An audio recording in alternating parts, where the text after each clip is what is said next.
పార్టీకి మారారు. ఇప్పుడు మీరు కూడా ఆ పార్టీలో బీఆర్ఎస్ పార్టీలో గెలిచినటువంటి వాళ్ళను ఎమ్మెల్యేలుగా ఇలా తీసుకున్నారు, కనీసం రాజీనామాలు చేయకుండా. అప్పుడు ఉన్నటువంటి రాజకీయ పరిస్థితులు వేరేమో. మరి ముఖ్యంగా సబితేంద్రారెడ్డి రాజకీయ పరిస్థితి వేరు. వైఎస్ రాజశేఖర రెడ్డి తనని ఎట్లా చూశారు, ఒక కూతురులాగా, ఒక ఆడబిడ్డలాగా చూసుకున్నారు, ఒక హోంమంత్రి పదవి ఇచ్చారు, గౌరవించారు. ఆ గౌరవం బహుశా తర్వాత రాలేదేమో, మనసు నొచ్చుకుందేమో, వెళ్ళిపోయారేమో. సో ఇట్లా నేపథ్యంలో ఎందుకు ఇట్లా నిందిస్తూ ఈ నేళ్ల తర్వాత కూడా నిందిస్తూ మాట్లాడాల్సినటువంటి అవసరం ఏమొచ్చింది? ఆవేదన పడితే మాటలు రిటర్న్ తీసుకోకుండా డిమాండ్ చేస్తున్నటువంటి ప్రకారం ఆవేదనకు అర్థం లేదని చెప్పేసి కొట్టిపారేయడాన్ని ఎట్లా చూడాలి? ముందుగా ఐ న్యూస్ ప్రేక్షకులకు, మీకు కోపానిస్టులందరికీ నమస్కారం అండి.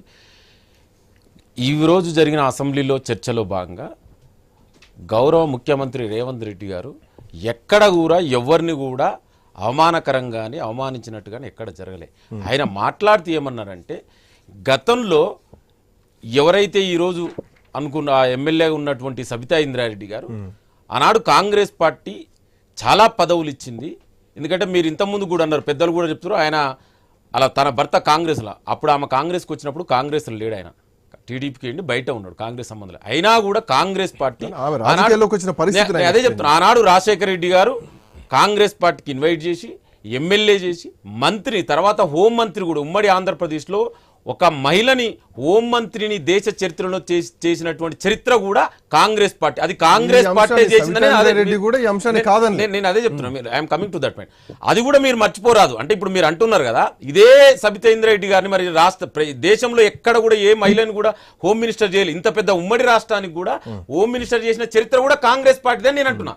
అయితే ఈ రోజు ఏం జరిగిందంటే, చర్చలో భాగంగా వాళ్ళు మాట్లాడితే, మరి ఇవాళ డిఫెక్షన్ గురించి మాట్లాడితే, మరి సబితా ఇంద్రారెడ్డి గారు ఒక దళిత నాయకుడికి 2019లో ఇవాళ అందరూ మాట్లాడుతున్నారు కదా, మరి ఒక దళిత నాయకుడు దేశ చరిత్రలోనే, ఎస్పెషల్లీ ఉమ్మడి ఆంధ్రప్రదేశ్ అసెంబ్లీ చరిత్రలోనే ఒక దళిత నాయకుడిని ఆపోజిషన్ నాయకుడుగా ఆనాడు కాంగ్రెస్ పార్టీ నియమిస్తే, నువ్వు అన్ని పదవులు అనుభవించి ఒక దళిత నాయకుడు ఆపోజిషన్ నాయకుడుగా ఉండొద్దనే కుట్రనో మరి, లేకపోతే మీ వ్యక్తిగత మీ ఇంకేమనుకుంటారు, అది మీ కులమా ఇంకేదైనా అనుకుంటారు. మరి ఒక దళిత నాయకుడు ఆపోజిషన్ నాయకుడు ఉంటే తట్టుకోలేక ఓర్వలేక ఎందుకు మీరు పార్టీ మారినండి? మరి దానికి సమాధానం, ఆనాడు దళిత నాయకుడికి ఆపోజిషన్ స్టేటస్ ఇవ్వలే కదా కేసీఆర్, మీరు మారినందుకే కదా. ఇవాళ అదే బట్టి ఇవాళ ఉప ముఖ్యమంత్రి గారు చాలా స్పష్టంగా కూడా చెప్పారు, ఆనాడు మీ ఇంటికి వచ్చి బతిలాడినాం ఒక దళిత నాయకుడికి, ఫస్ట్ టైం ఇంత పెద్ద ఆపర్చునిటీ కాంగ్రెస్ పార్టీ ఇచ్చింది, మీరు మారడం వల్ల ఆ అవకాశం కోల్పోతున్నాం, దయచేసి మీరు పార్టీ మారొద్దు అన్నాను. మరి వాళ్ళు ఏం చేశారండి? నీ అవకాశాల కోసం, నీ స్వార్థం కోసం కాంగ్రెస్ పార్టీ నిన్ను హోమ్ మినిస్టర్ చేసింది, నిన్ను పదవులు ఇచ్చింది, ఇవన్నీ కూడా మర్చిపోయి నీ యొక్క స్వార్థ రాజకీయాల కోసం ఆనాడు పార్టీ మారినావు. ఆ విషయాన్ని చెప్పిరు. దాంట్లో ఎక్కడ ఎవరిని అవమానించరండి? ఏమి జరగలే. ఇవాళ వీళ్ళు కావాలనుకొని వీళ్ళు ఒక బురద జల్లడం తప్ప ఇవాళ నిజం ఉన్నది. ఇప్పుడు మీ దాంట్లో భాగంగానే ఇంకొక మాట కూడా వస్తుంది, కేసీఆర్ ఇంటి మీద వాలినటువంటి పక్షి మళ్ళా నా ఇంటి మీద వాలొద్దని చెప్పేసి అన్నారు రేవంత్ రెడ్డి అన్నారు.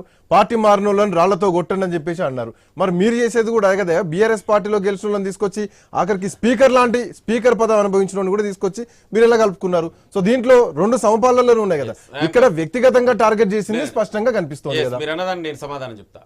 ఇవాళ మొన్న గత అసెంబ్లీ సెషన్ లో గౌరవనీయ ముఖ్యమంత్రి రేవంత్ రెడ్డి గారు ఏమన్నారండి? ఇవాళ ఆన్ ద రికార్డు, ప్రధాన ప్రతిపక్ష నాయకుడు కేసీఆర్, మీరు అసెంబ్లీకి రండి, ఈ ప్రభుత్వానికి సలహాలు సూచనలు ఇవ్వండి, ఈ ప్రభుత్వం సలహాలు సూచనలు తీసుకొని తెలంగాణ అభివృద్ధి సంక్షేమమే ఏ విధంగా ముందుకెళ్లాలో నిరంతరం పాటుపడుతుంది, మీలాంటి వాళ్ళు సలహాలు తీసుకోవడానికి ఈ ప్రభుత్వం సిద్ధంగా ఉందని ఆనాడు నిండు అసెంబ్లీలో ముఖ్యమంత్రి రేవంత్ రెడ్డి గారు అన్నారు. మరి కేసీఆర్ ఏం చేస్తుండండి? ఒక ప్రజాస్వామ్యంలో ప్రధాన ప్రతిపక్ష నాయకుడు బాధ్యత ఏందండి? మనందరం ఇక్కడ చదువుకున్న విజ్ఞులమే, ఇవాళ ప్రొఫెసర్ శేష్ గారు, మేము అందరం కూడా మనందరికి తెలుసు. మరి ప్రతిపక్ష నాయకుడు బాధ్యత అసెంబ్లీకి, మరి చట్టసభలకు రాకుంటే, ఇంట్లో ఫామ్ హౌస్ లో పడుకుంటే మరి ఇక దేనికండి? ఇక చట్టసభలు ఎందుకండి? పార్లమెంట్లు ఎందుకండి? మరి ప్రజాస్వామ్యం ఎందుకు? రాజ్యాంగం ఎందుకు? నేను ఏమంటున్నా అంటే, మీరు అసెంబ్లీకి రాకుండా ఈ ప్రభుత్వాన్ని కూల్చేస్తామని, ఈ ప్రభుత్వాన్ని పేల్ చేస్తాం, ఇది ఎక్కువ రోజులు ఉండదు ఇట్లంటే, మరి ప్రభుత్వాన్ని తెలంగాణ ప్రజలు కాంగ్రెస్ ప్రజా ప్రభుత్వానికి 5 సంవత్సరాలు అధికారం ఇచ్చారు, మీరు కూల్చేస్తాం పేల్ చేస్తాం అంటే ఈ కాపాడుకోవాల్సిన అప్పుడు ఎవరో అన్నారు కూల్చేస్తాం కూలిపోతుంది అన్న వాళ్ళే ఈ రోజు కూలకుండా మళ్ళొచ్చి మీకు ఆ ఇటుకల గోడలకు కొంచెం సిమెంట్ వేస్తున్నారు, కొంత పెయింట్ వేస్తున్నారు, దాన్ని స్ట్రాంగ్ చేస్తున్నారు, అందులో ఉన్న వాళ్ళు ఇందులోకి వస్తున్నారు. బట్ నేను అడిగిన పాయింట్ ఏంటంటే ఇది మీరు కేసీఆర్ పాలనలో స్పీకర్గా చేసిన వ్యక్తిని తీసుకొచ్చుకున్నారు. ఆ రోజు సవితా ఇంద్రారెడ్డి రాజకీయ పరిస్థితులు ఉండొచ్చు వ్యక్తిగతంగా, సరే ఆమె కూడా చేంజ్ అయ్యి ఉండొచ్చు. ఈ రోజు వ్యక్తిగతంగా ఏం మొహం పెట్టుకొని వచ్చినావు అని చెప్పేసి ఏకంగా డిప్యూటీ సీఎంఏ అన్నారు అంటే దానికి కారణం ఇది వ్యక్తిగతం కాదా? నేను అదే చెప్తున్నాండి. నేనేమంటున్నానంటే ఆనాడు మరి ఇదే సవితా ఇంద్రారెడ్డి గారు రిజైన్ చేయకుండా మంత్రి చేసినటువంటి చరిత్ర ఎక్కడ ఉందని దేశంలో ఇవాళ మనందరికీ తెలుసు. ప్రజాస్వామ్యంలో ఒక పార్టీ నుంచి గెలిచి నువ్వు రిజైన్ చేయకుండానే మంత్రిగా అపాయింట్మెంట్ అయినావు. నువ్వు అట్లాంటి వ్యక్తులు మీరు మాకు చెప్పేదా? దాని గురించి మాట్లాడితే ఇవాళ మీ ప్రజాస్వామ్యంలో ప్రతిపక్షం పాలకపక్షం రెండు ఉండాలని అనుకునే పార్టీ అండి మాది. బాబాసాహెబ్ అంబేద్కర్ రాసిన భారత రాజ్యాంగం ప్రకారం ప్రజాస్వామ్యంలో రెండు పాలకపక్షం ప్రతిపక్షం ఉండాలంటున్నాం. మీరు ప్రభుత్వాన్ని కూల్చేసామంటారు కదా.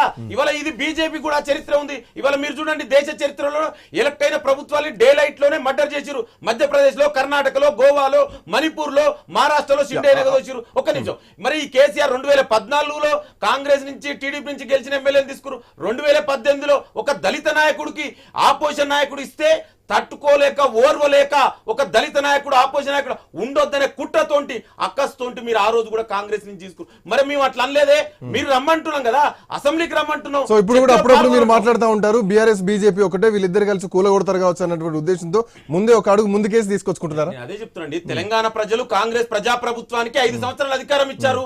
మీరు కూలగొడతాం పెడగొడతాం ఇది ఎక్కువ రోజులు ఉంటే దీన్ని ఎట్లా కాపాడుకోవాలో మాకు తెలుసు, అందుకే కాపాడుకుంటున్నాం.